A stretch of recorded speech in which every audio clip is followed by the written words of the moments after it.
ایک تو بات میں جوانوں سے بالخصوص آپ سے گزارش کروں گا کہ رات کو جلدی سونے اور صبح جلدی اٹھنے کا ماحول بنائیں۔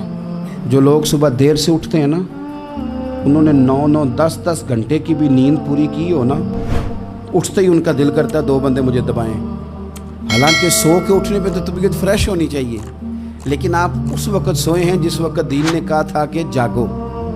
آپ حدیث پاک دیکھیے، اللہ کے پیارے رسول صلی اللہ علیہ وسلم نے فرمایا ہے کہ جب تم سوتے ہو تو شیطان 3 گرہیں لگاتا ہے، گنڈا 3 گرہیں لگاتا ہے تمہارے کان میں اور کہتا ہے سو جا سو جا سو جا، رات لمبی ہے۔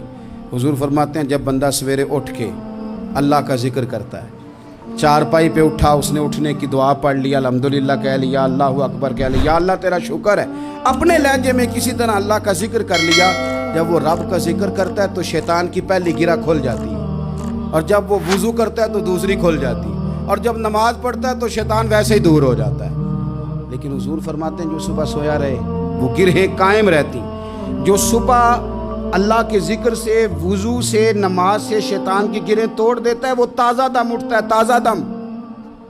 ہم صبح تازے نہیں اٹھتے، فریش نہیں اٹھتے، بکھرے سوچیں، الجھے خیالات اور تھکے وجود اور گھٹن والا ہمارا ذہن۔ وجہ کیا ہے؟